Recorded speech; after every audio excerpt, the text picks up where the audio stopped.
சமூக நீதி என்று ஆளுநர் உரையில் குறிப்பிடப்பட்டிருக்கிறது. ஆனால் சமூக நீதி கிடைப்பதற்கு சாதிவாரி கணக்கெடுப்பு நடத்தப்படும் என்கிற அறிவிப்பு இல்லாதது பெரு ஏமாற்றம் இருப்பதாக நான் பார்க்கிறேன். அதேபோன்று காவேரி அருகே மேகதாது அணை கட்டுவதை தடுப்பதற்கு நாங்கள் முயற்சி செய்வோம் என்று ஒற்றை வரியோடு முடித்துக் கொள்கிறார்கள். அதற்கு நிகரான ஒரு அணையை தமிழ்நாட்டில் நாங்கள் கட்டுவோம் என்கிற அறிவிப்புகள் இதிலே இடம்பெறவில்லை. அதேபோன்று தமிழ்நாட்டில் பல்வேறு சம்பவங்கள் நடந்தேறியிருக்கிறது. அதற்கு இந்த ஆளுநர் உரையில் ஏதாவது ஒரு தீர்வு இருக்கும் என்று நாம் எதிர்பார்த்தோம்.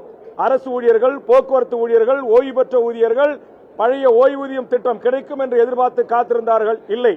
பல்லாயிரக்கணக்கான ஆசிரியர் நியமனத்திற்கான அறிவிப்புகளும் ஆளுநர் குறிப்பில் இடம்பெறும் என்று எதிர்பார்த்தோம். இல்லை. அதுபோன்று பல்லாயிரக்கணக்கான செவிலியர்கள், மருத்துவர்கள் நியமனம் செய்யப்படுவார்கள், அதற்கான முன்னறிவிப்பில் இருக்கும் என்று எதிர்பார்த்தோம். அதுவும் இல்லை. ஆக இதுபோன்று இல்லை என்கிற இந்த எதிர்பார்ப்புகளை இனி வரும் நிதிநிலை அறிக்கையிலாவது மாண்புமிகு தமிழக முதலமைச்சரும் மாண்புமிகு நிதி அமைச்சரும் ஏனைய துறை அமைச்சர்களும் தமிழ்நாட்டு மக்களின் எதிர்பார்ப்புகளை நிறைவேற்றுகின்ற ஒரு அறிவிப்புகள் இடம்பெறக்கூடிய நிதிநிலை அறிக்கையாக பிற்காலத்தில் வர வேண்டும் என்கிற வேண்டுகோளையும் இந்த நேரத்திலே நான் முன்வைக்கிறேன். 2025ஆம் ஆண்டுக்கான தமிழக அரசின் கொள்கை முடிவை அறிவிக்கக்கூடிய பொறுப்புள்ள தமிழக ஆளுநர் அவர்கள் அப்படி பொறுப்பான ஆளுநர் உரையை வாசிக்க தமிழக சட்டப்பேரவைக்கு வருகை தந்தபோது அவர் ஒவ்வொரு முறையும் தமிழ்நாட்டில் ஒரு புதிய சட்டத்தை அல்லது புதிய மரபுகளை உருவாக்குவதற்கு முயற்சி செய்கிறார். இதை நான் முதலில் வன்மையாக கண்டிக்கிறேன். அந்த முயற்சியானது என்னவென்றால், ஒரு அரசு நிகழ்ச்சி அல்லது பேரவை தொடங்குகின்ற போது முதலில் தமிழ்த்தாய் வாழ்த்து பாடி அரசு நிகழ்ச்சி தொடங்கும். ஆளுநர் உரை வாசித்தளித்த பிறகு அந்த நிகழ்ச்சி அரசு நிகழ்ச்சி நிறைவு செய்கின்ற போது தேசிய கீதம் பாடப்படும். இதுதான் சுதந்திர இந்தியாவில் தமிழ்நாட்டில் 75 ஆண்டு காலம் வரலாறாக மரபாக பின்பற்றப்படுகின்ற ஒரு நடைமுறை.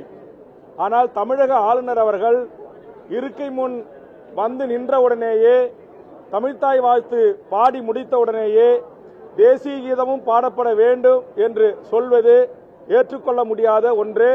இது வன்மையான கண்டனத்துக்குரியது.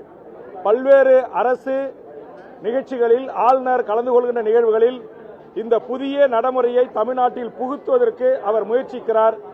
இது மக்களால் தேர்ந்தெடுக்கப்பட்ட 7 கோடி மக்களை பிரதிநிதித்துவப்படுத்துகின்ற தமிழக சட்டமன்றத்தை அவமதிக்கின்ற செயல், மரபுகளை மீறி செயல்படுகின்ற ஒரு செயல். இதை தமிழக வாழ்வுரிமை கட்சியின் சார்பாக மிக வன்மையாக நான் கண்டிக்கிறேன். அதே மாதிரி அண்ணா பல்கலைக்கழகத்தில் நடந்தேறிய அந்த பெண்ணிற்கான பாலியல் வன்கொடுமையில் தமிழக அரசை நாம் எப்படி பதில் கூற வேண்டும், பொறுப்பேற்க வேண்டும் என்று சொல்லுகிறோமோ, தமிழ்நாடு காவல்துறை இதற்கு பதிலளிக்க வேண்டும் என்று நாம் சொல்லுகிறோமோ, அதற்கு நிகரான சம உரிமை தமிழ்நாடு ஆளுநர் அவர்களுக்கு இருக்கிறது. காரணம், தமிழ்நாட்டின் ஆளுநர் தான் தமிழ்நாட்டில் இருக்கிற அனைத்து பல்கலைக்கழகங்களுக்கும் வேந்தராக இருக்கிறார். மக்களால் தேர்ந்தெடுக்கப்பட்ட தமிழ்நாடு அரசு நியமிக்க வேண்டிய துணைவேந்தர் பதவிகளை தந்தோன்றித்தனமாக தானே அதிகாரத்தை கையில் எடுத்துக்கொண்டு நியமனம் செய்கின்ற தமிழ்நாட்டினுடைய ஆளுநர் அவர்கள் அவருடைய வேந்தராக இருந்து செயல்படுகின்ற அண்ணா பல்கலைக்கழகத்தில் நடந்தேறிய இந்த பாலியல் வன்கொடுமையை குறித்து ஏன் வாய் திறக்க மறுக்கிறார்? இன்றைக்கு பிரதான எதிர்க்கட்சி உட்பட பத்திரிகை ஊடகங்களில் யார் அந்த சார் என்கிற கேள்வி எழுப்பப்படுகிறது அல்லவா? அதற்கு பதில் சொல்ல வேண்டிய பொறுப்பும் கடமையும் தமிழ்நாட்டில் இருக்கிற பல்கலைக்கழகங்களுக்கு வேந்தராக இருக்கின்ற தமிழக ஆளுநருக்கு அது இருக்கிறது. அவர் தன் கடமையிலிருந்து தவறியிருக்கிறார் என்கிற காரணத்திற்காக தான் அவர் பேரவைக்கு உள்ளே நுழைந்தவுடனேயே இதற்கு ஆளுநர் அவர்களும் பொறுப்பேற்க வேண்டும், ஆளுநர் அவர்களும் இதில் பதிலளிக்க வேண்டும் என்கிற கேள்வியை நான் எழுப்பியிருக்கிறேன். அதுபோன்று தமிழ்த்தாய் வாழ்த்தை பாடியுடன் தேசிய கீதம் பாட வேண்டும் என்று அடம்பிடிக்கிற அட்டுழியம் செய்கின்ற ஆளுநர் அவர்களுக்கு எதிராக முதல் குரலாக அவர் இருக்கைக்கு முன்பாக சென்று ஜனநாயக மாண்போடு என்னுடைய கண்டனத்தை நான் பதிவு செய்திருக்கிறேன். மூன்றாவது, இந்த ஆளுநர் அறிக்கையில் தமிழ்நாடு அரசு கடந்த 3 ஆண்டுகளில் அறிவித்த பல்வேறு திட்டங்கள் தொடரும் என்று அறிவித்திருக்கிறார்கள். புதிய திட்டங்கள். ஆளுநர் உரை என்பது 2025ஆம் ஆண்டுக்கான தமிழ்நாட்டு மக்களுக்கான நல்ல திட்டங்களை, சட்டமன்ற உறுப்பினருடைய கோரிக்கைகளை அரசு ஓய்வு பெற்ற ஊழியர்கள், அரசு ஊழியர்கள் மக்கள், பொதுமக்கள், மாணவர்கள், இளைஞர்கள், செவிலியர்கள், ஆசிரியர்கள் என்று பலதரப்பட்ட மக்கள், விவசாயிகளுடைய, தொழிலாளர்களுடைய கோரிக்கைகளை நிறைவேற்றக்கூடிய ஒரு அறிவிப்பு இடம்பெறக்கூடிய திட்டங்களை அறிவிக்கக்கூடிய ஒரு ஆளுநர் உரையாக இது இருந்திருக்க வேண்டும். அது இல்லை.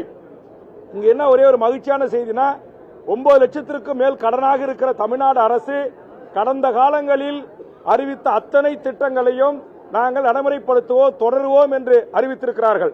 ஆனால் சமூக நீதி என்று ஆளுநர் உரையில் குறிப்பிடப்பட்டிருக்கிறது. ஆனால் சமூக நீதி கிடைப்பதற்கு சாதிவாரி கணக்கெடுப்பு நடத்தப்படும் என்கிற அறிவிப்பு இல்லாதது பெரு ஏமாற்றம் இருப்பதாக நான் பார்க்கிறேன். அதேபோன்று காவேரி அருகே மேகதாது அணை கட்டுவதை தடுப்பிற்கு நாங்கள் முயற்சி செய்வோம் என்று ஒற்றை வரியோடு முடித்துக் கொள்கிறார்கள். அதற்கு நிகரான ஒரு அணையை தமிழ்நாட்டில் நாங்கள் கட்டுவோம் என்கிற அறிவிப்புகள் இதிலே இடம்பெறவில்லை. அதேபோன்று தமிழ்நாட்டில் பல்வேறு சம்பவங்கள் நடந்தேறியிருக்கிறது. அதற்கு இந்த ஆளுநர் உரையில் ஏதாவது ஒரு தீர்வு இருக்கும் என்று நாம் எதிர்பார்த்தோம்.